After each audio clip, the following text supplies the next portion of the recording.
Everybody, now I come to live Spirit and Coffee. Got my coffee here. So yummy.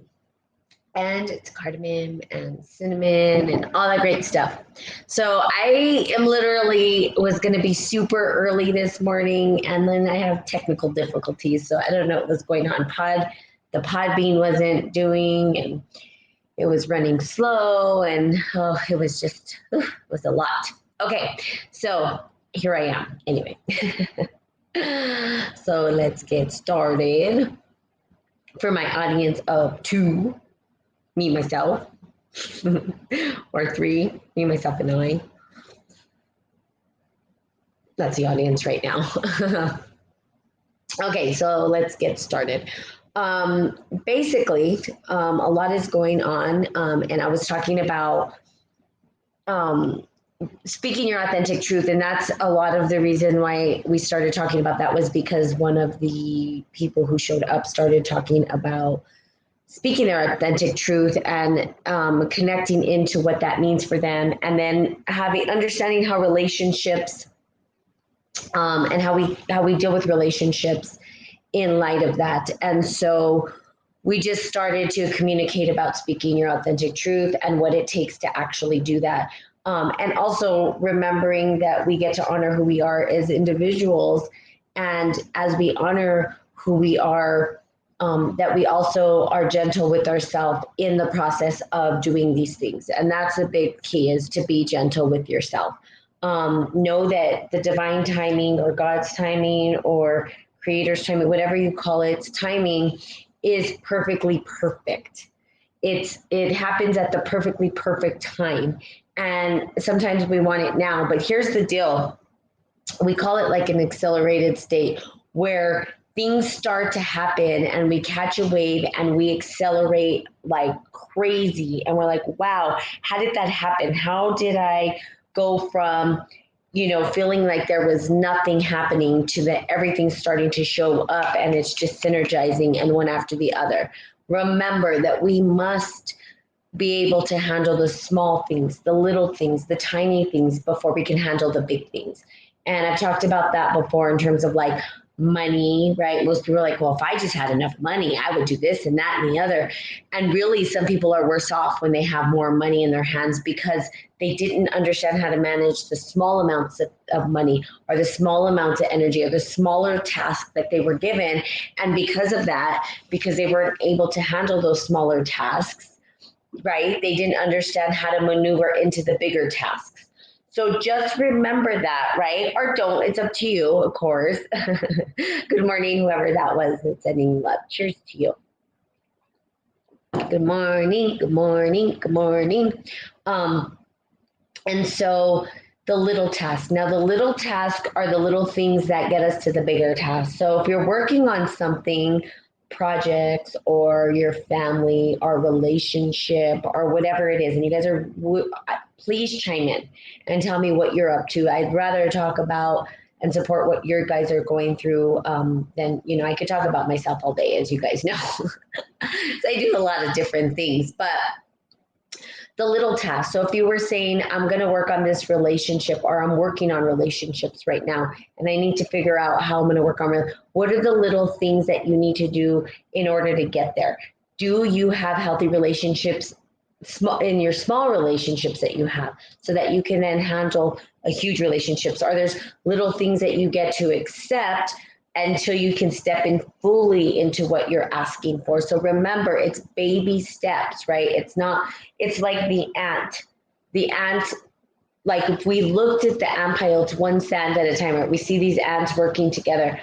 And then we look underneath the ant pile, and there's this magnificent structure that they create for their house or for their home.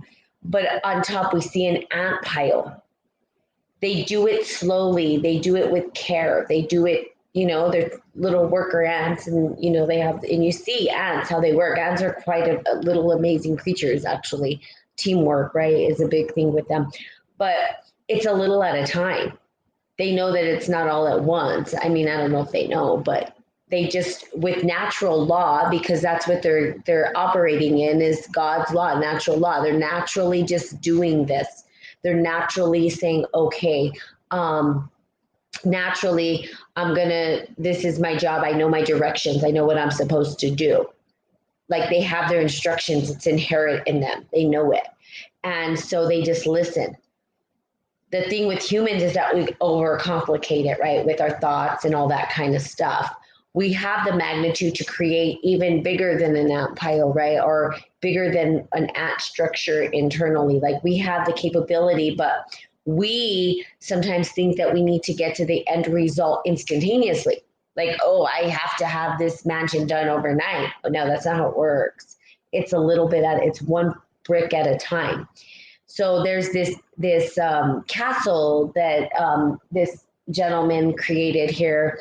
I never have gone. I know it's in New Mexico, but my mom told me about it. And he just started one brick at a time putting together this castle. And he just did it one at a time. Before you know it, he had this huge castle. And then people are like, wow. But what they see is the end result. They're not really seeing the work that was put behind it and the slow process that it took to get there. So it could take 10, 20 years, but the commitment to create this one thing and the effort put in. So that's what I'm talking about. The little tiny efforts that we put in a little bit at a time to create the masterpiece. It's like the painting, even like the Mona Lisa. Like Da Vinci said that painting wasn't even finished in his eyes. It wasn't even finished. And literally so for me, and I want to talk about the Mona Lisa because didn't understand why this painting was so important. Like I was like, okay, it's a painting. Like why is this painting so important? And so I was in Barcelona, Spain, and they had his traveling works. And it was like what he was doing in terms of like because he was an inventor and he invented some pretty, like we wouldn't have helicopters and submarines and all these things that, he was an amazing person. Like he did a lot of stuff, a lot. And they talked about the Mona Lisa and why it was so important and why this particular painting meant so much. And it was the way in which he painted it. Okay, good morning, Jennifer. The masterpiece of Leonardo da Vinci of the Mona Lisa, it was still being worked on. It was never a finished product, and I don't know if it ever would have been finished for him. He literally used tiny strokes, very tiny, to build up this sort of, and I don't have the right words for it in painting, to sort of it looked like there was a light illuminating the side of her face and the way the colors moved, but it was tiny baby strokes to create this image. He didn't get a paintbrush and go like this and then just paint a face. He used a way of stroking that was actually getting dissolved in the time to actually create this painting. And it was just tiny little strokes to build upon, and so that it looked real, like it had this reality and this like glow to it. And so it was the way in which he painted this picture. So if we saw our life as that painting and took our time and started with the small and started to build on the small things, then we end up with the masterpiece. When we try to do it all at once, which you can if you want, it's too much all at once, and then it just kind of falls apart. So it's basically setting the foundation, right? The foundation for the very masterpiece that you're trying to create. He did this with all of his paintings and all of the stuff that he worked on, which was pretty phenomenal to me. I was like, wow. So he, still speaking of Leonardo da Vinci, had a lot of unfinished projects that he didn't do, and people would get upset because he would jump from this to that. And they asked him to do a statue of a horse, and so he said yes. And he did a small version, but then he wanted to understand how the horse was constructed so that it was really real, down to the bones. So he got down to the small, and then he wanted to build outward. And he never finished it because he started to find himself interested in other things. And then it was like squirrel, and he was like, this seems more important. Good morning, Suze. Good morning, Zena. And so basically he built the foundations, right? A little at a time. So it's like if you saw your life as the Mona Lisa, right? If you were like, okay, my life is the Mona Lisa, or my life is like an ant's home, it would be one grain of sand at a time. It would be one tiny stroke at a time to paint the masterpiece. It doesn't have to happen all at once. And I'm really talking to myself because I'm the one who's like, I want it now, like it doesn't have to take so long. But the reality is what am I missing if I'm not doing it slow and steady, right? Slow and steady is the key. Slow and steady. So when we start to create our life and we're starting to see our life shift closer to what we feel is true to our essence or our authentic self, is that we slowly build it. We slowly maneuver the way that it needs to go. And at the end, we have a Mona Lisa. Now, sometimes the masterpiece is never finished. Every single person that I know that has gone down in historical record as someone who's left like something significant, Tesla, even Mother Teresa, like all these people, okay? I always name men. I don't think we do enough of women, so I don't know all the women. But if you guys know, please let me know. But they didn't feel like they finished everything that they wanted to. They didn't get to the ultimate goal that they wanted to. They were constantly working on their masterpiece, and what they left behind was beautiful, but they took it slow and steady every day. It's like a practice. Like every single day you work on it, and before you know it, it's this big masterpiece and it's this beautiful painting. And you may not feel like it's completely finished, but in the eyes of someone who doesn't know that it's not finished, they see a finished product. So like people see the Mona Lisa, it looks complete to them. They're like, it's done. But in Leonardo da Vinci's mind, it was still a work in progress. The ads continue to work no matter what. It's a work in progress. So we are a work in progress. That's it. And it's just a little bit at a time. It doesn't have to be all at once, right?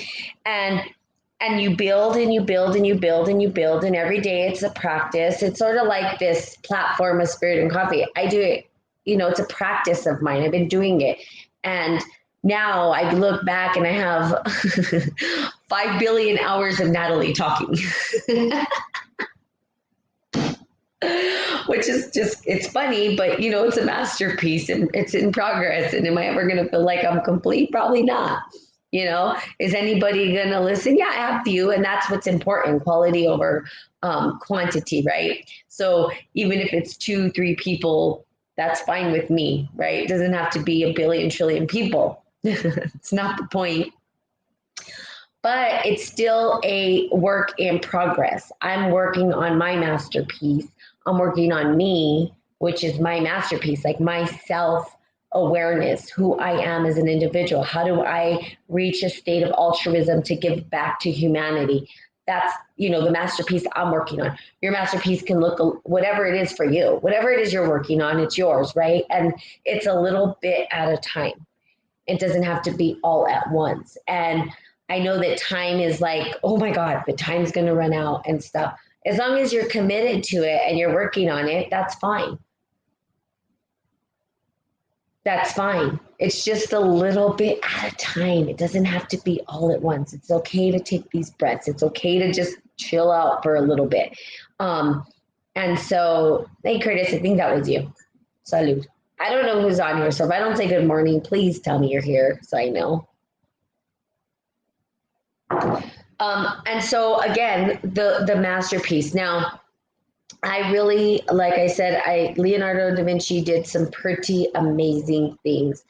And he was just curious about life and the nature of life and how it operated. And he picked apart the very tiny things in life and tried to build them up into paintings, into structures. And he viewed the world around him, and it was just, it's quite amazing if you look at all of the stuff he left behind, which I never knew. And I know I've talked about him before, but didn't really know the significance, right? I just thought Mona Lisa my whole life. Like, I didn't know anything else about this man. And literally, he left behind so much information, but he just did what he wanted. And some projects were left undone. And that's okay because he understood he needed to pivot into something different. So it's okay to pivot. It's okay to change your mind. It's okay to redirect your energy. You don't have, sometimes we're like on this path and we're like, this is it. And then we're like, oh, wait, maybe not. And I just got to turn a little bit. Oh, this is it. Oh, maybe not. Just turn a little bit. Oh, this is it. Right. And we pivot and we start to get a little bit closer to the true essence of who we are. And so that we can start to build and paint the masterpiece. And in that journey, and the things that we create along the way that may not 100% be our essence become part of the masterpiece that we're creating. So even though Leonardo da Vinci didn't finish the statues and some of the projects, it was a part of the greater masterpiece that he left behind. It led him to what he was desiring to do. And did he finish? No. Did Tesla finish his work? No. Did Einstein finish his work? No. So maybe we just do it as far as we can go, and then in hopes that the next generation will pick up and perhaps steer it a little bit further along the road. But it's okay because the masterpiece you're leaving is perfectly perfect for you. And it's one stroke at a time. Go do your research on Da Vinci. He's a pretty amazing person, actually. The works that he left behind was, I was intrigued by him. I was like, wow, this person. And to see how he understood, he's the one who created, not computers, but probably computers. A lot of his ideas came from that too. What am I thinking? Artificial intelligence. Robots. There you go. I couldn't think of the name. So we wouldn't have robots if it wasn't for him. He created the first robot, which was a lion robot that like walked and stuff. And he had all these gadgets and gears inside to try to make them work. So he was really just interested in how the body moved and the mechanism and how we were able to move the mechanics of a hand, and he would get down to the nitty gritty of what the hand was, and then he'd build upon that, and that's how he did with his paintings. Kind of cool. And when you see the paintings that he did, you will see that there's this like illumination. It looks like there's a light reflecting, and there's no light reflecting. It was just the way that he painted it and the care that he put behind his work and craft. And that's another thing. Are you putting the care into your craft so that the masterpiece is what you're trying to create? So looking at your craft, looking at what you're creating, looking at what you're wanting in your life. What is it that you're truly being called forth to do? What is it that the calling is? What is it saying to you? What is Spirit saying? I'm calling you forth to do what? What is it? Ask yourself those questions. Or don't. Remember, this is all up to you. Y'all can do what you want. But here's what I would say. Why wouldn't you? Why wouldn't you? Why wouldn't you want to like create your masterpiece and understand what that is and start to slowly work on that inch by inch by inch by inch by inch?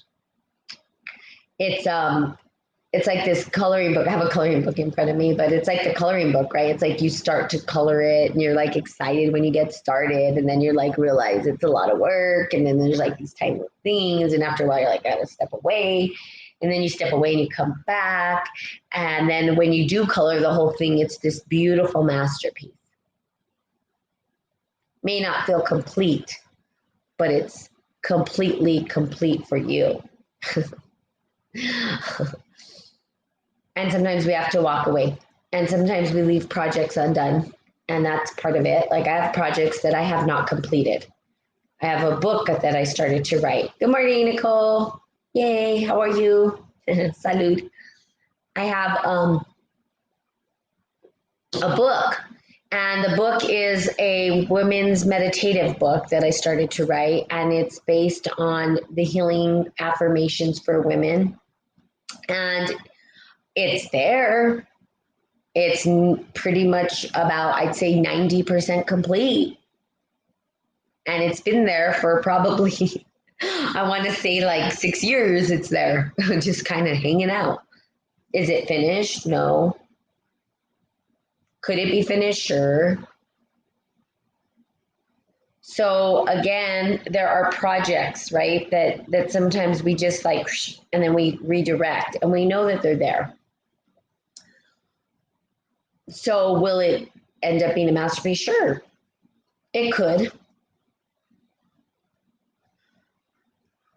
But also understanding that we get to come to completion on things as well. So really it's not about bailing out on every single thing we do either, right? So there comes a time where you need to follow through completion. So a good question you can ask yourself when you're working on something and you feel like you've got to pivot, or this is just not the project, or this isn't you, it's not quite what you're trying to create, but it's almost there, is follow through.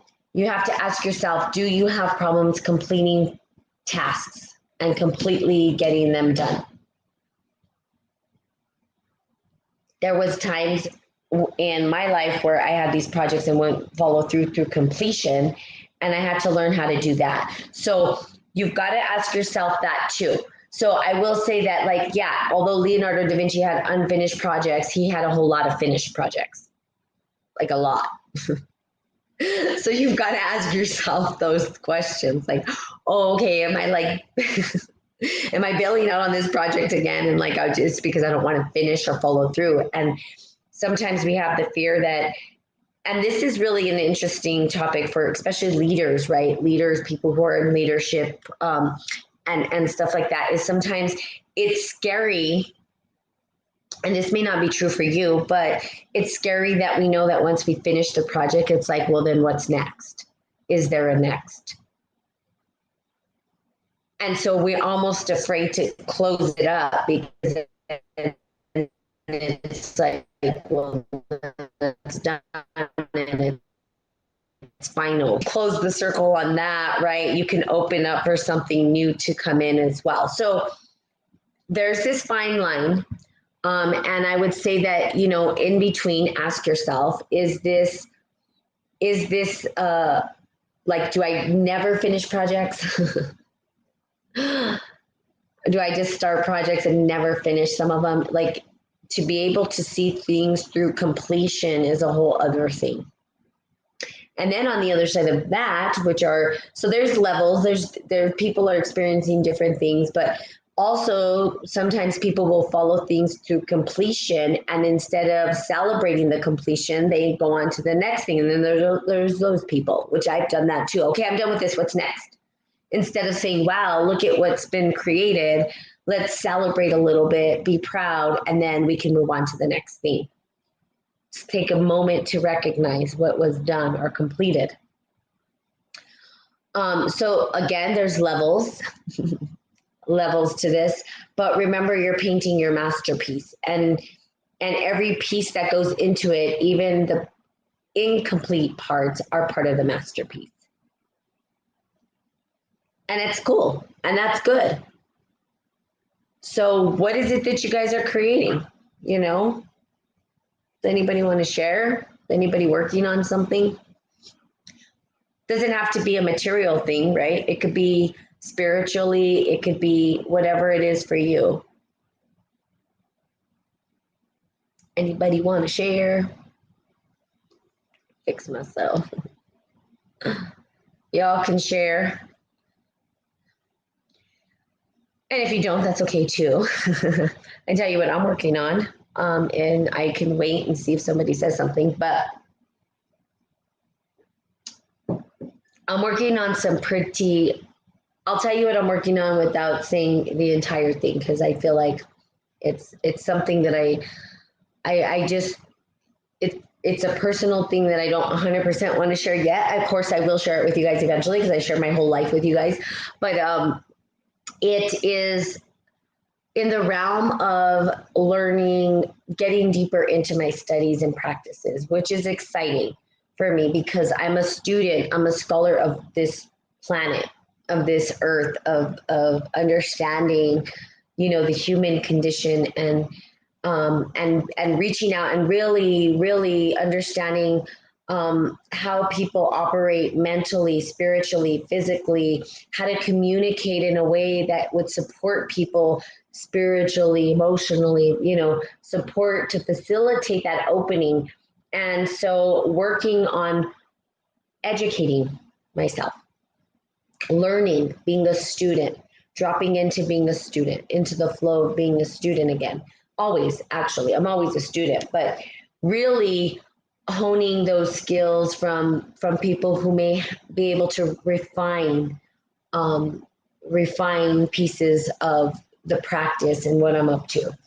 And also working on the masterpiece of Spirit and Coffee, which has been a slow process, right? Like developing a website and is going so slow and doing these. And usually I'm like, we got to have it now. And I'm just trusting, at this point, trusting that each step is okay to just be a little bit at a time, just a little bit at a time, just very little. Doesn't have to be all at once, right? And just kind of, it's like if I was on a horse, I would be like, and then there would be times that, thanks, Suze, there would be times where you're like, and you're taking off, and you're gallivanting across the whatever with your horse. I don't know why a horse came to mind, but that's what came to mind is my horse. I want a horse. I'm supposed to have a horse eventually in my life. I know that. I know I'm going to be a horseback, right? I know I am. But so again, just a little bit at a time. And diving into the practices of what I want to create the masterpiece and just working a little bit and allowing myself to rest in between. And, it's a work in progress. It is my Mona Lisa, right? So that's what I would say. Go find your Mona Lisa, whatever that is for you, and know that it's a work in progress and know that you may not come to full completion of it before your body decides that it's time to expire. And that's okay because you still left a masterpiece behind. And if we looked at like the Mona Lisa, it's revered by the entire world. Would Leonardo be excited about that? Probably not, because he'd be like, people, it's not complete. But in the eyes of everyone else, it is perfectly complete.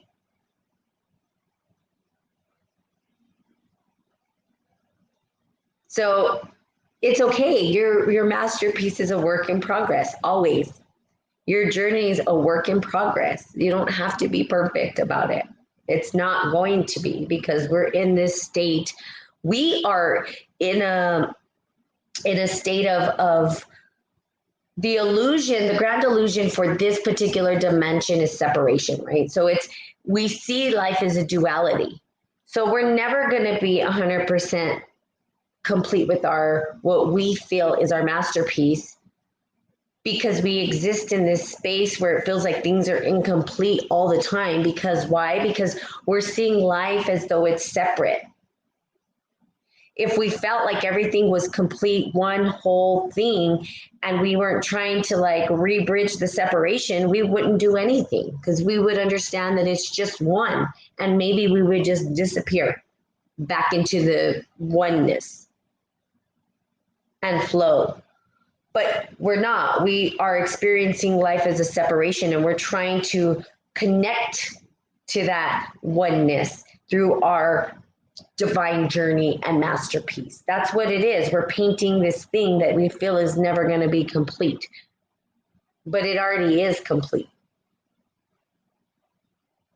So then we continue to create and create and create and create.